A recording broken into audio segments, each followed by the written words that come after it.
एक दिन सुबह का समय था। अकबर का दरबार अभी लगा ही था और कार्रवाई शुरू होने वाली थी। तभी एक तेल व्यापारी ने आकर बादशाह को सलाम किया। उसने कहा, महाराज, मुझे आपकी मदद चाहिए। एक गांव वाला मेरा धन चुराने की कोशिश कर रहा है। अकबर बोले, उस गांव वाले को मेरे सामने पेश करो। मैं दोनों पक्षों की सारी बात सुनने के बाद ही कोई फैसला करूंगा। अगली सुबह तेल व्यापारी उस गांव वाले को लेकर आया। वो बोला, महाराज, इस गांव वाले ने मेरा धन चुराने की कोशिश की है। गांव वाला बोला, जहां पर व्यापारी झूठ बोल रहा है, वो पैसा तो मेरा ही है।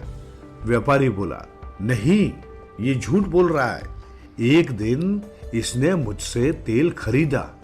पहले इसने मुझे पैसे दिए और फिर उन्हीं पैसों को मुझसे चुराना चाहता है। गांव वाले ने कहा, मैं तो कभी इसकी दुकान पर गया ही नहीं। मैं इसके थैले से पैसे कैसे चुरा सकता हूं। वे दोनों इसी तरह दरबार में बहुत देर तक बहस करते रहे। अकबर और बीरबल ने सारी बात सुनने के बाद किसी नतीजे पर पहुंचने की कोशिश की।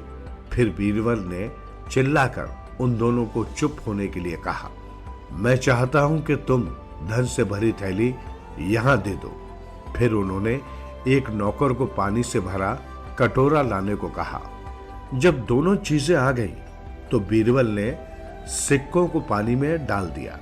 सिक्कों पर लगा तेल पानी पर तैरकर ऊपर आ गया। बीरबल बोले, तेल का व्यापारी ही धन का स्वामी है।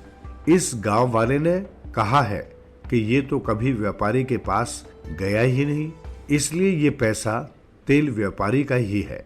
गांव वाला सफेद झूठ बोल रहा है। दरबार में सभी ने बीरबल की न्याय की प्रशंसा की। इसके बाद एक और व्यक्ति ने दरबार में प्रवेश किया। वो बोला, महाराज, मेरे पड़ोसी ने मेरे खिलाफ मुकदमा दायर किया है कि वो मुझे पसंद नहीं करता। उसका कहना है कि मैंने उसके घर से एक हार चुराया है। मुकदमे के बाद मुझे अदालत में बुलाकर जज ने कहा, तुम्हें एक गर्म लोहे की छड़ को पकड़ना होगा। अगर तुमने हार नहीं चुराया है तो तुम्हारा हाथ नहीं जलेगा। तब हम मान लेंगे कि तुमने हार नहीं चुराया। मेरी मदद करें, मैंने कोई चोरी नहीं की। ये सुनकर सभी दंग रह गए। अपराधी का पता लगाने का ये तरीका बहुत ही बेवकूफी से भरा था। बीरबल ने कहा, जब जज तुम्हें गर्म लोहे की छड़ पकड़ने के लिए कहे तो उससे कहना कि वो तुम्हारे पड़ोसी की भी यही परीक्षा ले, बाकी सारी बात वही साफ हो जाएगी। अगले दिन उस बेगुनाह ने जज से ऐसा ही करने को कहा और जज ने उसकी बात मान ली। हालांकि जब पड़ोसी को भी गर्म लोहे की छड़ पकड़ने को कहा गया तो उसने परीक्षा देने से साफ मना कर दिया और बोला, हो सकता है कि हार चोरी हुआ ही न हो। मैं देखूंगा कि कहीं मैं ही तो रखकर नहीं भूल गया। मैं ये मुकदमा वापस लेता हूं। इस तरह बीरबल ने एक मासूम के साथ होने वाले अन्याय को रोकने में सफलता पाई।